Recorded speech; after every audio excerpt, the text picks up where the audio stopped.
So, good afternoon.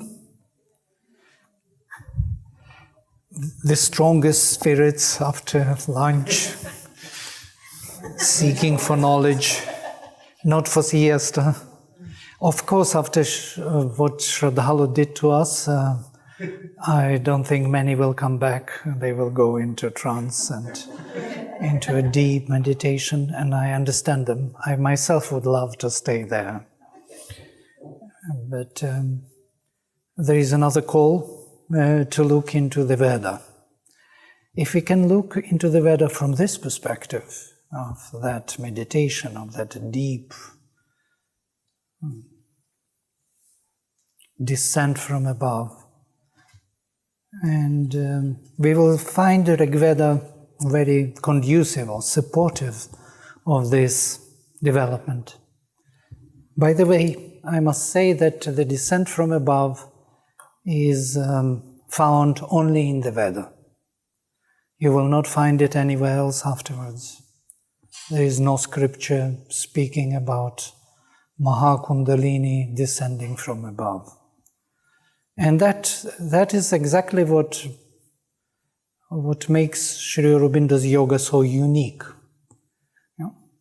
You know that other yogas speak about Kundalini Shakti rising from below, and you will find it everywhere, starting from Upanishadic times throughout. All tantras will speak about the Kundalini rising from below. Even Kashmiri and Shaivism, they would also, Abhinavagupta would speak about the power rising from below. And Para Vak, for him, would be the Kundalini Shakti rising from the lower center, not the Para Vak descending from above. It's quite interesting to see that approach which Veda had, the descent from above, is found only in Sri Aurobindo. And then it explains a lot why Sri Aurobindo paid so much attention to the Veda, translated Rig Veda till the last year of his life. Even in his notes, we can find translations and interpretations of the Vedic verses. As you know that Sri Aurobindo was looking for language to express his experiences. I already mentioned this many times in different occasions. He couldn't find the language which will be suitable to express what he experienced. So neither Upanishads with its great synthesis and vision, nor Gita with its beautiful, which he uses actually for his synthesis, is nothing but the Gita. But to express what he was experiencing, he found the language only in the Veda. And we can find this language in Savitri. That's what we hear, those images. I did the research 3 years on Vedic imagery in Sri Aurobindo's Savitri. And I must tell you, I was totally astonished to see all what he has there. It's all Vedic, it's profoundly Vedic, starting with the symbol dawn, with the dawn is the Usha, breaking through the darkness, this appreciation of light and darkness, also appreciation of night. Night is also doing her work here. And we have these beautiful verses from Hiranya Stupa Angirasa, who is invoking light and night together. Ahvayami agnim prathamam suastaye. We invoke, I call to Agni first for well-being. Ahvayami mitra varuna ihavase. I invoke Mitra and Varuna, the divine consciousness and being, here for our increase and growth. Ahvayami ratrim. Jagato niveshanim, I invoke the night who introduces us into this world. She is the introducer. She gives us the foundation, the place to live. So this respect for everything, for night and dawn, and these are two twin sisters who are working for the same goal. These beautiful imagery we find in Sri Aurobindo's Savitri. Of course, this language is the most suitable, and it is quite interesting because the nature is used as symbolism. So, sun is used as the symbol of the divine illumination. And it seems that it is not only a symbol, but there is some truth in it even. How the sun could come into existence just like that, like a burning gas, and then symbol took place in somebody's mind, or maybe not. Or maybe it was meant to be. So we are not even sure till the end, because our mind is separating us from the nature, and we are looking at nature as if something alien to us, something which is not us. But truly speaking, we all came from this nature, and the sun was there before. So the Upanishads, for example, Aitareya would describe it in a totally reverse manner. So when all these heavenly bodies came, this universe came into existence, so it came from the Purusha. So as Purusha was taken from the lower waters, as it was concentrated with consciousness upon, his mouth broke forth. Tasya vak nirabhidyata vacho gnih. So his mouth broke forth, from his mouth Agni, from Agni, Tasya akshini nirabhiditam, akshibhyam chakshusha aditya, from his eyes, or his nostrils, tasya nasike nirabhiditam, nasikabhyam prana dvayu. His nostrils broke forth, from his nostrils prana, from prana vayu. Tasya akshini nirabhiditam, akshibhyam chakshusha aditya. His eyes broke forth, from eyes sight, and from the sight sun was born. His ears broke forth, from ears hearing, from hearing space came into existence. Notice it's a reversal. Because he wants to see, the sun was born. Because he wants to hear, the space came into existence. They are the consequences of his consciousness acting upon this creation. It's beautiful. Then it explains why sun is there and who is that sun. Why the light is there. Why this phenomenon of light we have. We do not understand light up till now. What is that photon? Nobody knows. We can only catch it in the action of post-production as a consequence. But we do not know what it is, whether it is particle or wave or both or something else altogether. And there are many puzzles which mainly Shrudhalu addresses about the law of preservation of energy, which is a total puzzle, that's always preserved. Forms are changed and energy is preserved. Or this minus 273, this absolute zero, is another puzzle. That it means we are living as if in the bubble of temperature. And we cannot go below that zero for some reason. Because then ether will collapse or something. We do not know what will happen, but we cannot approach that zero for some reason.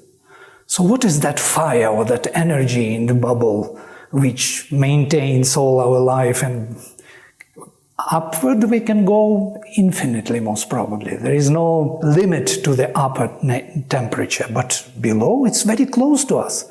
Minus 273. There are many puzzles of this manifestation which we cannot solve. So the Veda takes these images of nature as symbols. And this is the best way to hide this psychological phenomena. It's the best way.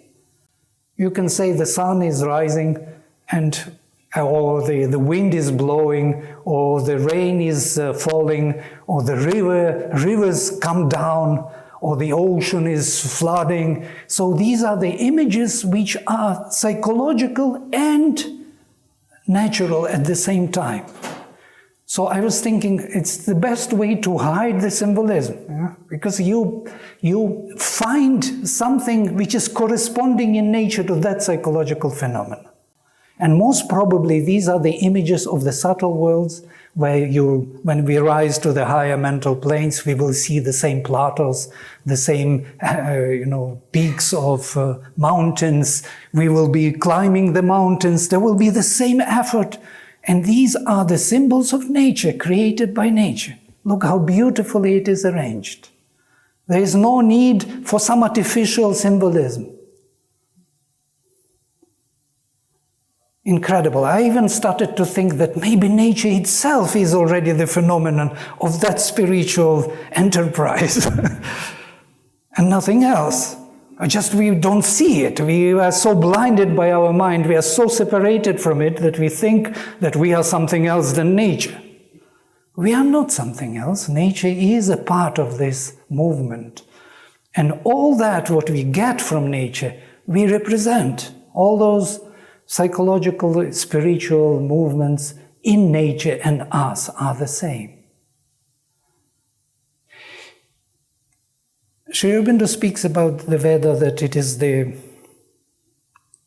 it represents the spiritual knowledge in terms of universal movements, not in the terms of individual perceptions. It's not about me perceiving the world. It's about it's psychology of universals, as it were. There are universal movements. Indra is always acting upon all of us, yes? And that's why he is invoked to act upon humanity, upon us. There is always reference to us, we, us, no, never I, me. What does Indra symbolize? Well, it's exactly what Shraddhala was describing, this intuitive mind with its flash, with its lightning, breaking through the darkness, bringing the light and the Vajra of the sun. But his Vajra is made of the light of the sun. And he brings it down, and that flash suddenly reveals the truth in that moment of time. But as we know, the intuition acts within time frame and within a particular context. There was a quest for certain understanding, for knowledge. Then it flashes and illumines in that moment of time. And then you turn your sight and there is no more, there is another thing to be invoked. So these flashes becoming more frequent, Indra comes more frequent, and then the whole flood of Vishnu, of over mental realm, descends, and then you are more illumined and understand better things.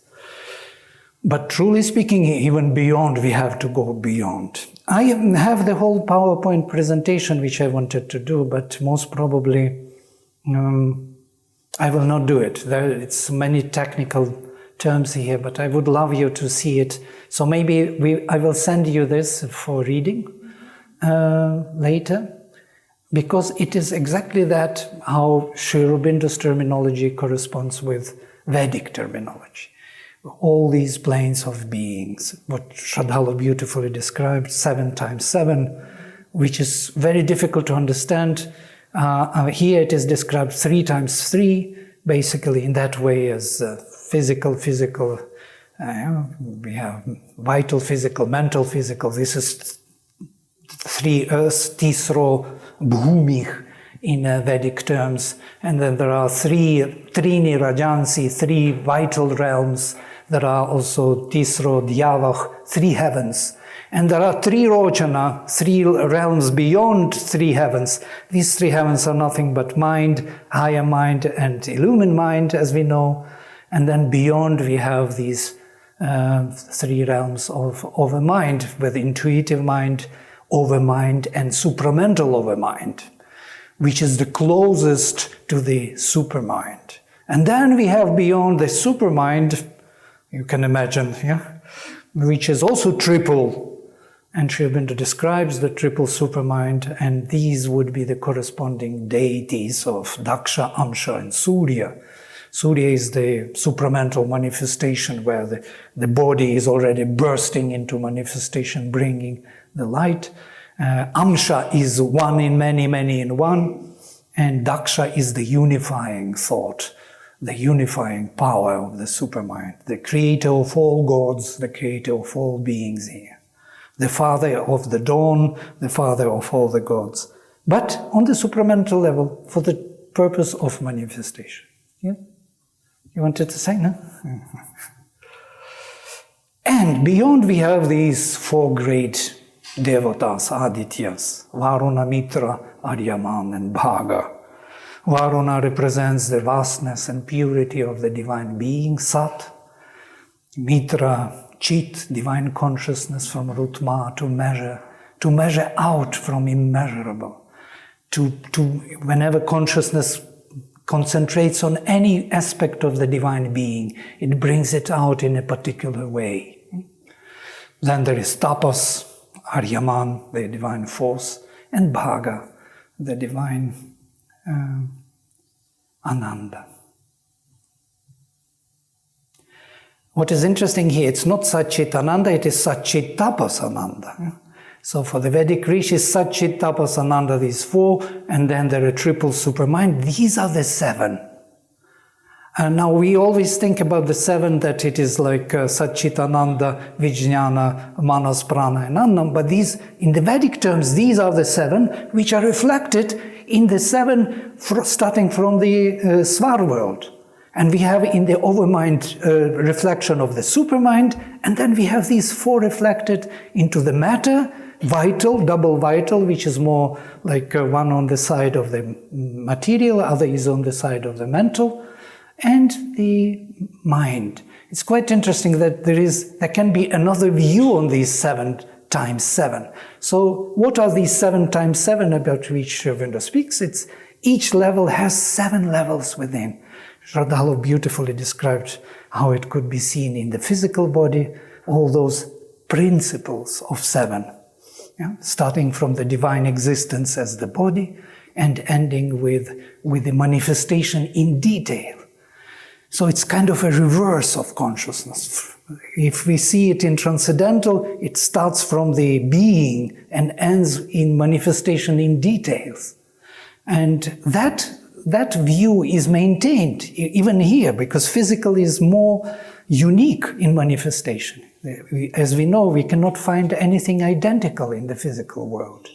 There are no same fingerprints, there are no same leaves on the trees, there are no same pebbles on the shore. You will never find them. They are all uniquely diverse. This diversity, infinite diversity, can you imagine? But there is also a principle which is bringing that diversity, the one in many and many in one, the vital, and there is something which is unifying them. Mind is there also, the principles. So these are the projections of this triple supermind. This is in brief my presentation. I just don't go through it. I'm just saying to you that there is a common ground. And Sri Aurobindo found this language most suitable for the expression of his experiences.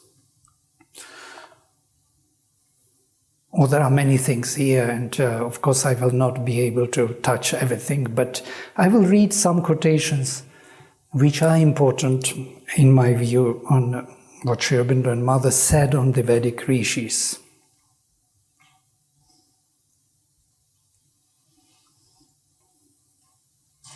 Yeah, this is what I was mentioning. When the rishis speak of Indra, or Agni, or Soma in man, they are speaking of the God in his cosmic presence, power or function. This is evident from the very language when they speak of Agni as immortal in mortals, the immortal light in man, the inner warrior, the guest in human beings, the divine will, the father of our souls. We are sparks. We are these psychic beings who are sparks of this great universal power, which is in all nature, rising from the nature. He is the son of Shiva, Rudra. Rudra is the one who carries on his shoulders the whole manifestation. The son of Rudra, Agni, rising up. And it's interesting that I was always thinking, where is this universal power? And then I found in the Mother explanation of the psychic presence in nature, which is not yet formulated as a psychic being. So the psychic being, it becomes in the evolutionary process, slowly grows into the being. But the presence is in nature, in flowers. There is much of that beauty and power of Agni, of universal power in nature. And this power is pushing forward or upward the whole evolution. The difference between psychic presence and psychic being is quite considerable. Psychic being is individualized presence. It has to become self-aware. It has to form the individual. We do not have these formations yet. We are in the process of forming it. When it is ready to be born, it will be born. But before it is ready, it will be staying as psychic presence, as so-called developing psychic being.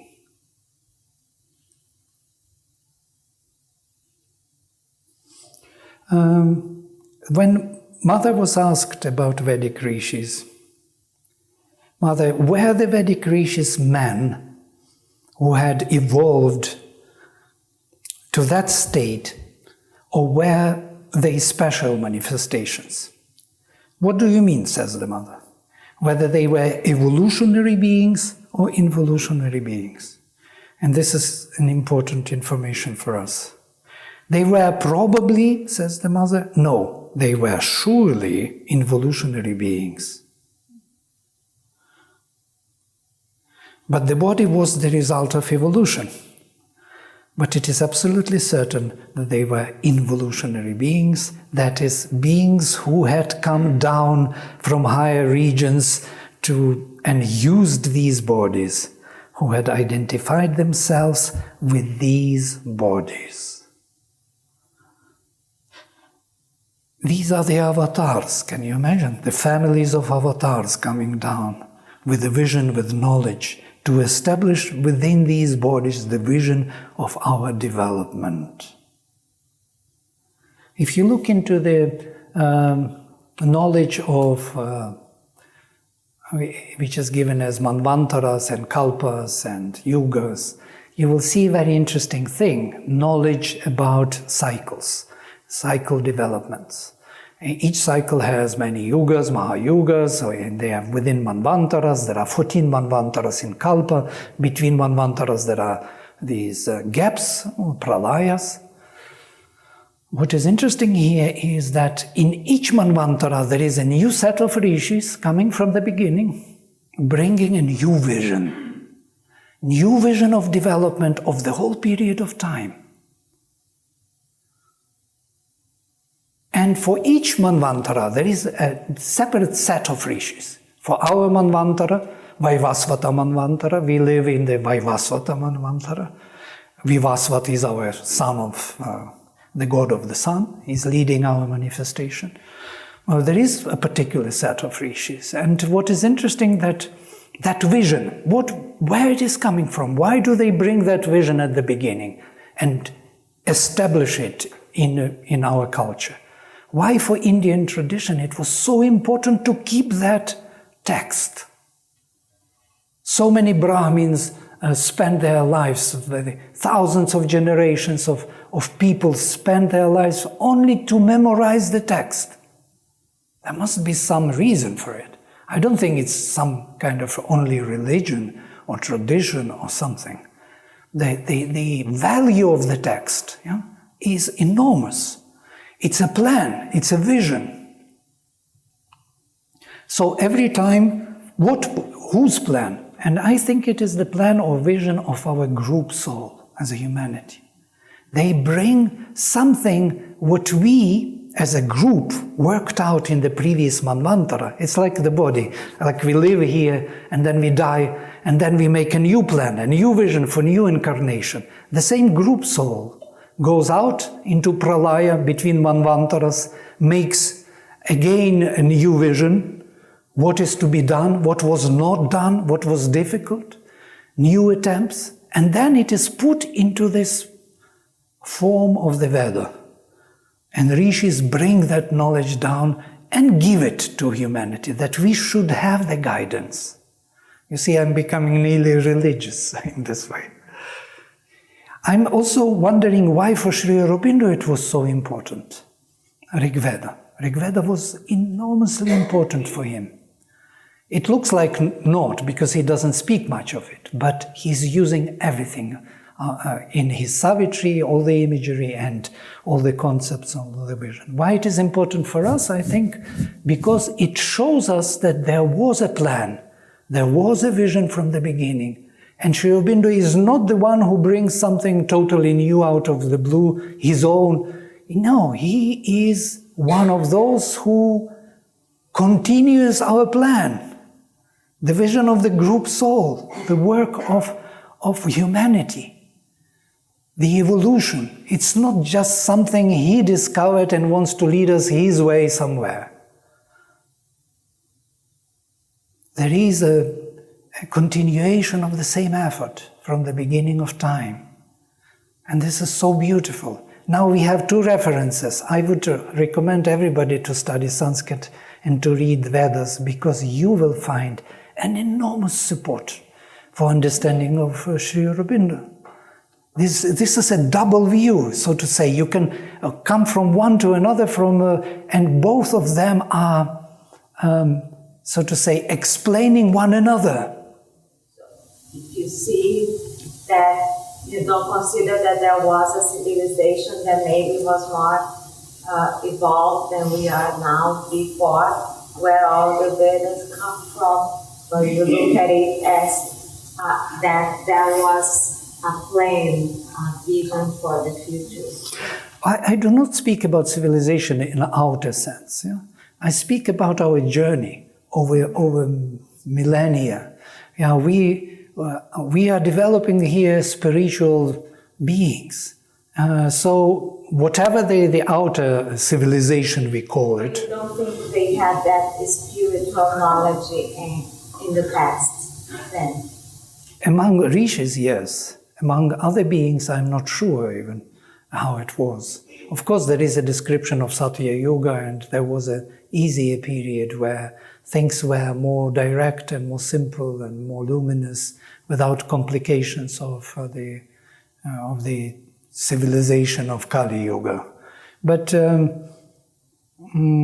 that is less important. If we look at Kali Yuga as narrowing down, narrowing down the wider scope, like the streams become more and more and more narrow. And so why do we have to have it? Because the plan was, the vision was to deal with certain issues, to transform certain powers here from the previous Manvantara, because it came to the impossibility at the end of Kali Yuga, where we could not proceed anymore, because the darkness is also infinite, and the darkness will offer us new challenges.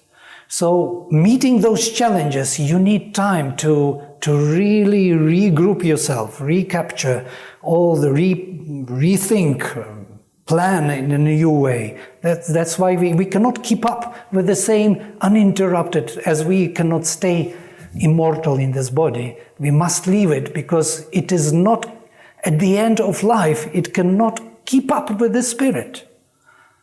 So in the similar way, the group soul leaves and comes back with a new plan, new vision, which is determined from the previous work. Now, at the beginning it is easy, because it's fresh and the challenge is direct. I do not know why I go into this, but most probably it's interesting for some people from India, most probably, but I do not know how you find it. Is it interesting for you to listen to this? Yeah, is it okay? I'm just checking. Otherwise, of course. But truly speaking, this is, for me, the most interesting part. Because I found the meaning in the description of the Manvantaras and of the Yugas in this particular. So from the wider scope, we are narrowing down. Why? Because the challenges of darkness are growing. We are solving certain issues which we came to solve, but there are new issues rising up which we cannot solve. We need time for this. We need rethink. We need a new plan, a new vision, a new Veda. And so rishis come with the new Veda, and we begin again our journey. And again we come to the impossibility, and again we leave, and again new plan, and it was going on for quite some time. And it will still go for some time. Though Mother says there will be no pralaya between these two manvantaras. And this is something puzzling for me. I do not know how to comment on it. But I found it in the Indian tradition the same thing. That after Vaivasvata Manvantara, or there's a huge period of time, all the rest will be called the same Savarna. I do not know why. All of them are called Savarna, and that means there will be no pralaya or something. By the name itself, that all of them have the same name, there is no distinction in name. Could be that there is some correspondence in this way. We are talking about esoteric development, about our soul journey. We are not talking about some physical evolution or something like this, or civilization or planets. I'm not even looking into this. Just the vision of the development of the soul. Yes? In our book club, we read a few weeks ago the rise and fall of Adam and Eve. And when I was finished with the book, I was more confused than before. But listening to you now, could that mean that we're going from the darkness into the light? That's what the Christians think was Adam and Eve were born, or whatever. Well, Sri Aurobindo saw that we are not coming from darkness, we are coming from light, and to the light we go. But in between we will have this night as our passage. Night is not our beginning nor our end, as he says in Savitri. From the light we come, and into the light we go. And that is quite obvious, yes. Night is the location. She introduces us to this manifestation. Here we are separated. Here we are lost. Kirit Joshi had a beautiful story which he narrated. He created this story for the children in last school, which was mentioned already. And we were all together with students sitting there and listening to these stories. Students and teachers come together. And he created such a story that, can you imagine that we as a group of souls signed contract with the divine, that we will come down to this world and build the house or the body for the divine here. And when we signed the contract, the moment we signed, we forgot about it. So when we plunged into this world, into this darkness, to build the house for the divine, we just don't remember what we are doing here. But until it is done, we will not be satisfied. Because there is a contract behind, which we don't remember. So the article in that contract was that the moment we sign, we will forget about this. We knew about it before we signed, but when we signed, we forgot totally. Now we have to remember again with the source of that light and come back to it. Or rather bring it down here into the night. And that's why the end of Savitri, as it was already mentioned by Narad, the beginning is the night and the end is the night. But the end is the night which is, it was by Alok mentioned, the night is pregnant with a new dawn. So night is always pregnant with light. And these stars, what we see, it is that light which she hides from us, which has to be manifested totally and will be one day totally manifested here. So that consciousness is hidden by the night. And of course, Rig Veda speaks about two nights. It's quite interesting. One is the starry night in which we rest, in which is constantly accommodating our experience. And there is a deeper, darker night where there is no light, that infinite, inconscient, which is very dangerous. And where we don't want to go, where he says that soul will be lost in some way, can be lost in that denser darkness. So it's quite a journey for us. Human beings in the Veda are seen as pilgrim souls, the ever-advancing pilgrim. What a beautiful name, ever-advancing pilgrim. Never stopping, always moving forward, always discovering something new. We cannot stop. Our purpose is to go and to find ourselves in this darkness. And that is called the sacrifice. Our journey is the sacrifice, is the constant battle with the forces of darkness, constant rejection, which Sri Aurobindo speaks of, integral rejection on all the levels of the mental, vital and physical of these forces, on even more than rejection. It's just in interaction with them, or fight with them, invoking Agni to devour these forces, to transform them. We offer everything to Agni for transformation. I have a question. Is Rudra and Kartikeya the same? Kartikeya is his son. He has two sons, basically. Kartikeya is Agni, actually, in the Vedic terms, and Ganesha is another adopted son, so to say. It's quite interesting that Ganesha is not totally his son, it is Parvati's son, actually, according to Puranas. But they are cleverly kind of tried to avoid certain difficulties to explain this formation of, because Ganesha Ganapati was actually Brahmanaspati in the Rig Veda. And then suddenly he lost his status and became, so to say, son of Rudra or Shiva, later in Puranas. If you look at these three godheads in the Veda, they are very different from the later literature.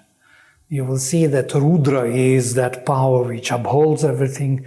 It is, so to say, the divine Sat, as it were, within the nature. It can transform everything and anything in every moment of time.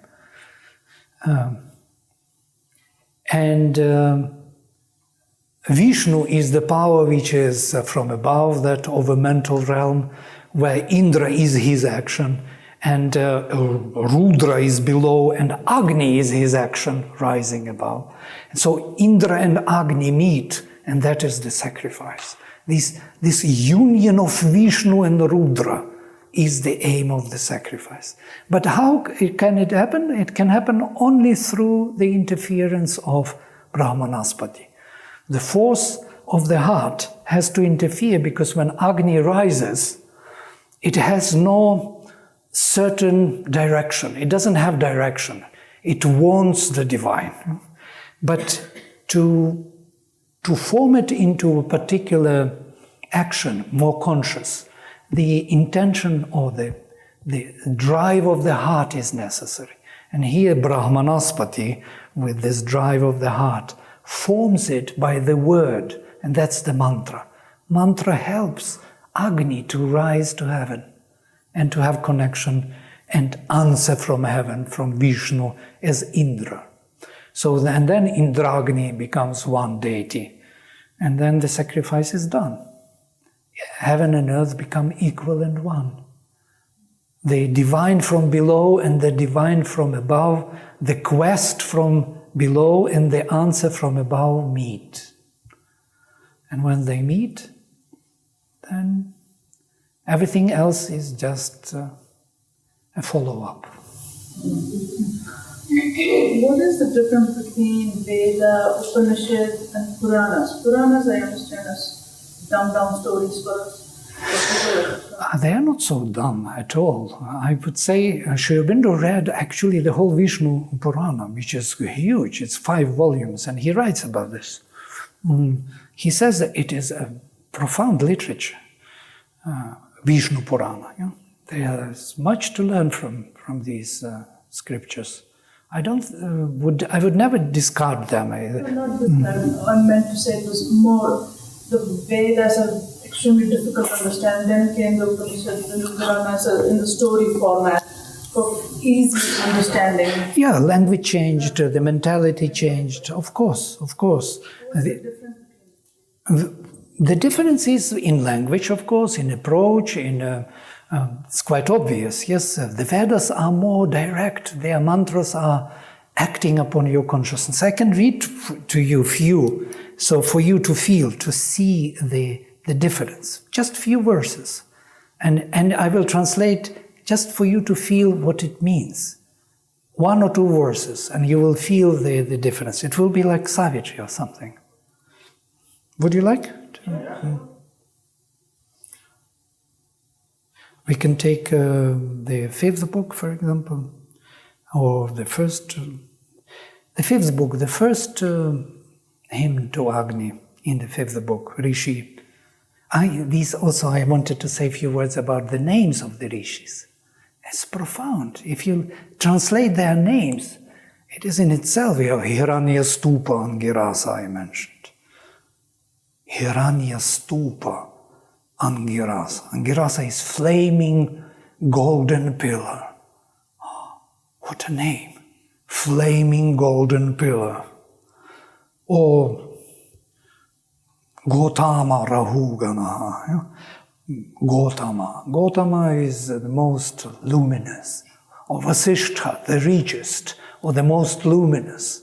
Or Vishwamitra, the friend of the universe, or friend to all, the universal friend, or the universal consciousness, if you will.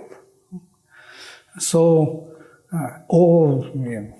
Dirghatama Uchatya, one of the most mysterious rishis. Dirghatama, the long night, Auchatya.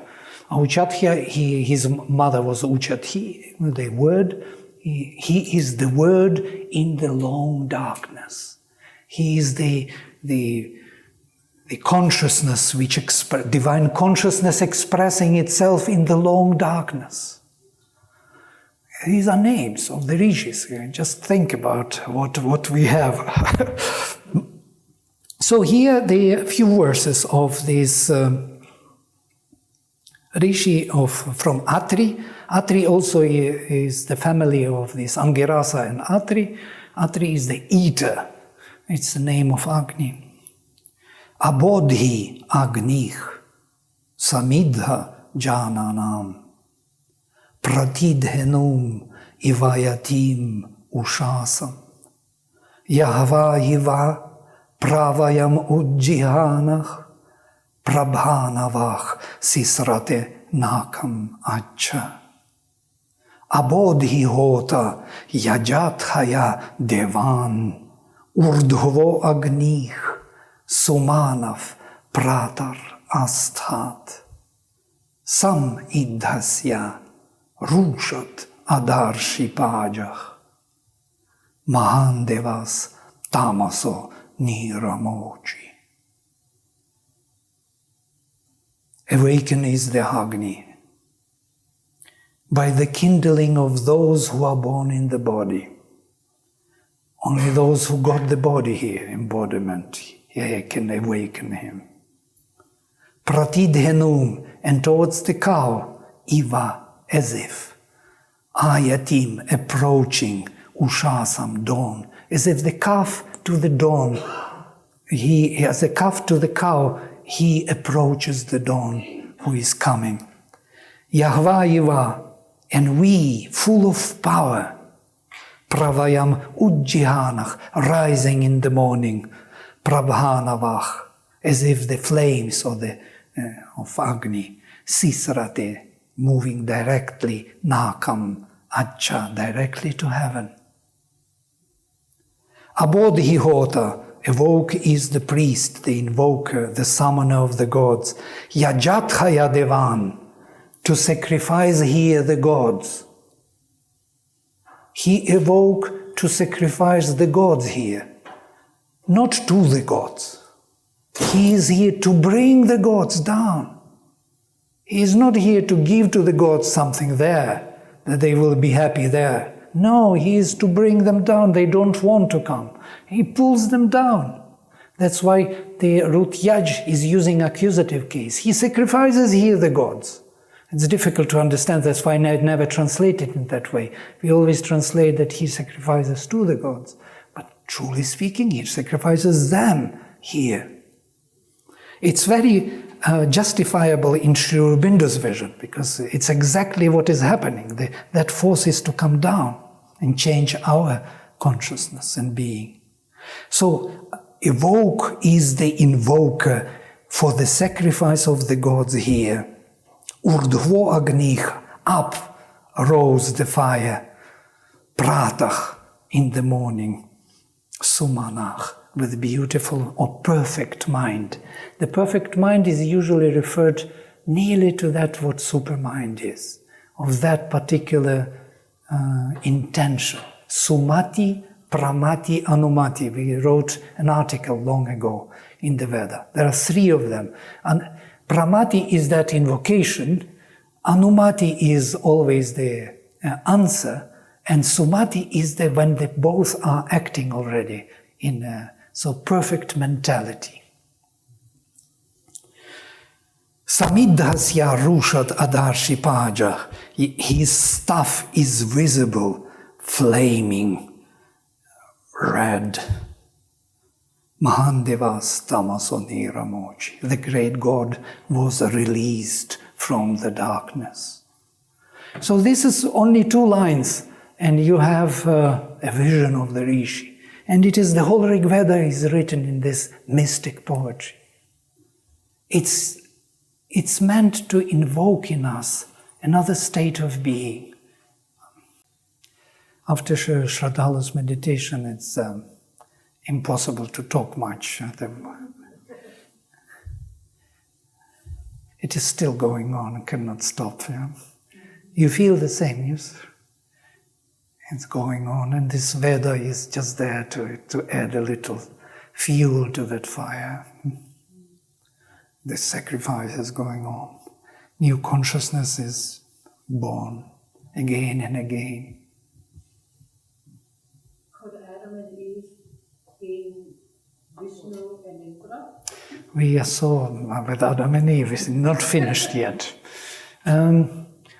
It's quite interesting also about Adam and Eve, and there is much research done on them and what they represent and who are they. And well, Eve, is the nature which wants, or I would say the mother, who wants the soul to know the truth.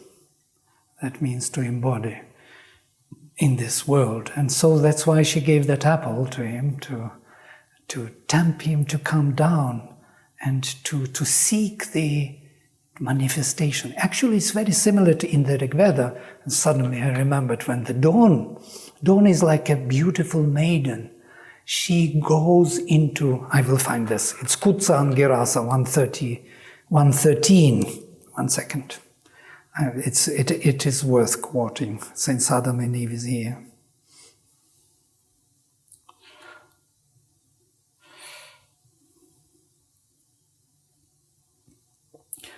Kutsangirasa is also a very famous rishi whom Indra was teaching and bringing to heaven. You know, they were together in the same chariot as Krishna and Arjuna. So Indra was the charioteer, whereas the Kutsangirasa was he is the same as Arjuna, sitting in the chariot. He was given all the knowledge of the heaven by Indra. So I'm taking his hymn, 113, I think it is. Rig Veda is huge, it's 10,000 verses. Here it is. Chitram divanam udagad anikam chakshur mitrasya varonasya agneh apradyava prithivi antariksham surya atma jagatah tasthvashascha suryo devim ushasam rochamanam Mariona Yosham Abhyeti Paschat. Surya follows the goddess dawn, shining, as the young prince follows the beautiful maiden. Yatra Naro, there where the heroic souls of man, Devayanto, seeking the divine manifestation, Yugani, seeking the manifestation of the divine in the yugas, in the periods of time. Vitanvate pratipadraya bhadram, where they are seeking the divine manifestation, stretching the yugas, stretching the periods of time, seeking the blissful for the blissful. So he, the sun, follows the maiden dawn there where the heroic souls of man seeking the divine manifestation and stretch and sacrifice the periods of time, yugani, in search of blissful for the blissful. How better can you say? So she tempted him and he went with her, and then we went into this big trouble, but beautiful trouble. We are here in constant sacrifice. If we would just let this light come and settle and do the work, we would be all in this blissful state. And there is nothing more blissful than being here in that particular work of the sacrifice. I understand Adam as Purusha and Eve as Prakriti. Is the understanding right? Right. Well, it's an understanding of a later language. Yes, correct. Absolutely. Purusha and Prakriti. Yeah, if you have some questions or some remarks, please go ahead. I would rather answer your questions than... When I look at everything presented so far, I've been reading Shravina and other kinds of things, trying to do it by myself for 10 years. It's like everyone needs water, and we find it, and we drink it, and it quenches. And everyone needs food, and there is enough food, and whether it's shared or not is some question, but we find it, it's there, and it sustains. Everyone needs sleep, and we, for the most part, find it in sleep and are nourished by that. Same with air. Without it, we don't live long.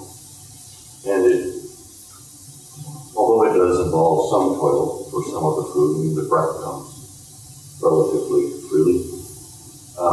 Why? It seems to me. Why this effort? Why is this not like that? Why is it so like, it's hidden, or, The question is... Well, they didn't do that, didn't they? No, why? The question is, why this effort? If everything is so natural, why don't we naturally develop? We develop naturally, Mother says, yeah. Naturally we will arrive at this even if we don't want to. Yes. So if you don't want to make any effort, you're welcome. Don't do it. Just breathe and be yourself. And you will arrive at this anyhow, because you are that. Yeah? You can't do but arrive at that. So the problem is here that there are forces of darkness who became accustomed, or they like to be in this semi-developed state. They found a particular way of being and power and habit to continue this level or this particular way of being. But then divine will create disasters, of course. There will be all kind of shifts, battles, Third World War, if you wish. There will be something which will push us away from this comfort zone. This, you see, when nature finds an equilibrium, finally something is achieved and something is realized, it's very difficult to come out, go away from that equilibrium. Nature wants to preserve and slowly around it to weave and to develop things which will be gradually, invisibly developing. But the spirit, the demand of the spirit can be quite strong. And then suddenly he will be dissatisfied with this movement. And then there will be great shifts. So instead of calling for these disasters, which we are really doing quite well, we are succeeding in the present time to call for all possible disasters. I started to be afraid of this Third World War already, with all these Putins and all these misunderstandings between countries. We could do it consciously, and it is really much better. It's a sunlit path. If you open up to it, it's easier to follow the spiritual path than not to. Really, if you open. If you don't and try to follow spiritual path, it's impossible, it's very difficult. But if you open, it's just the opposite.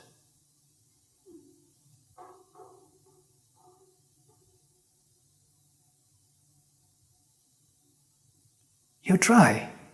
When you will have that support, that constant presence in you, everything looks so different, so beautiful. It's really a very beautiful world, beautiful people. You will not see those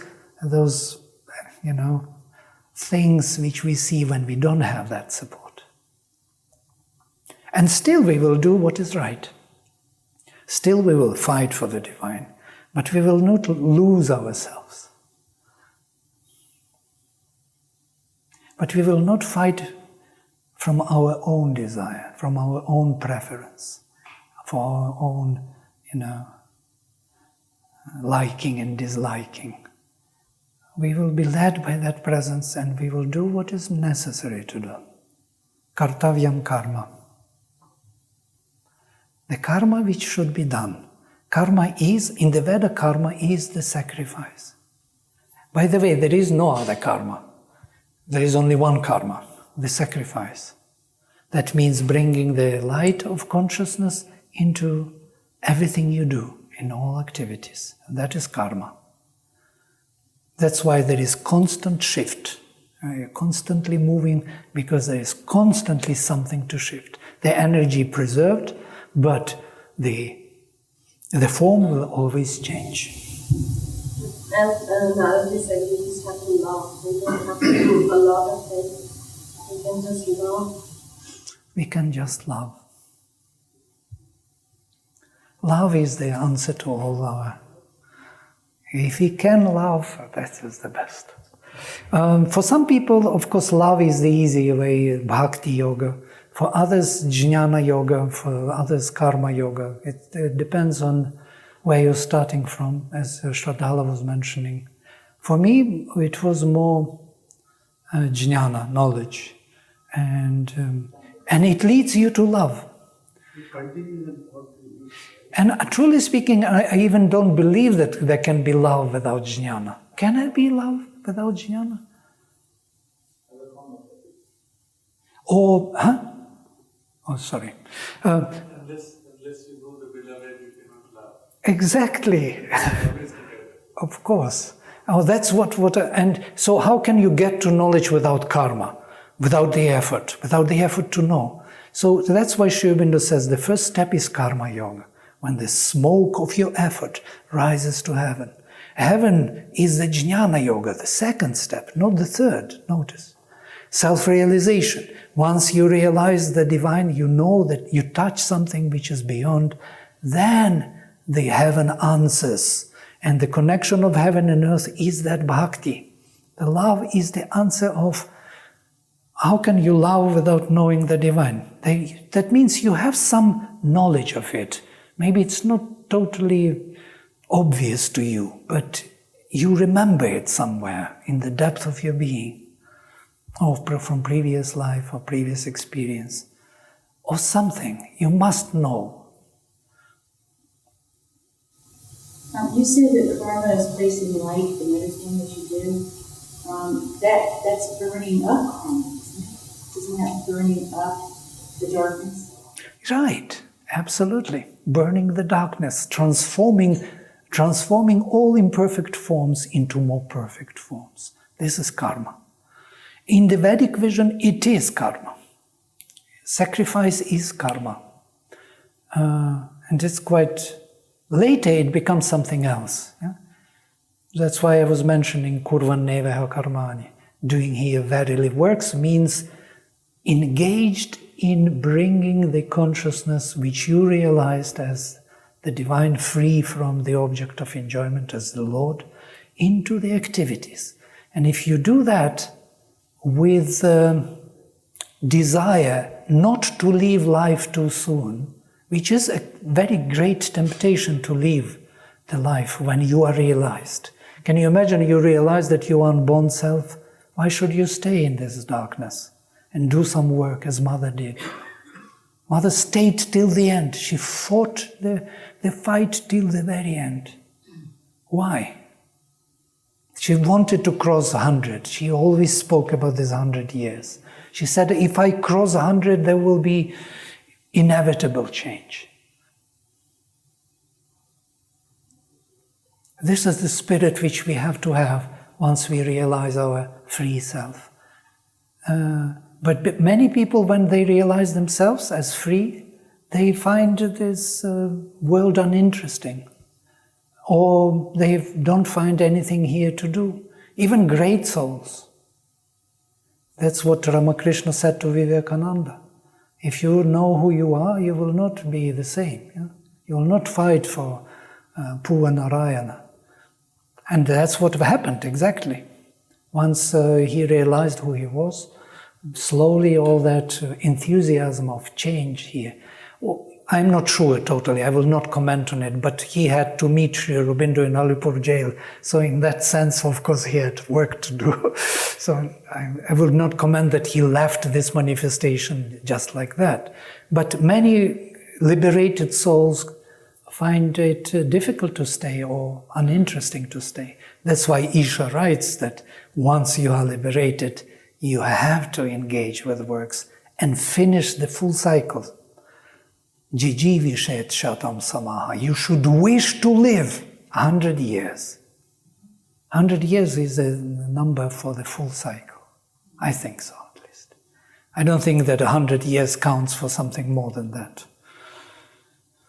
And thus, and not otherwise, karma does not stick to man. This is a puzzling statement.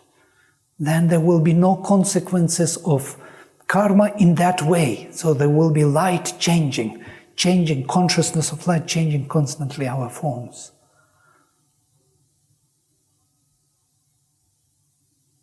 Isha is amazing anyway. And by the way, Isha is the last chapter of Vajrasaneyi Samhita. It's a part of Samhita, of Shukla Yajurveda, of White Yajurveda. It's not the Upanishad even. All right, so shall we stop this and have a moment of silence, just a half a minute?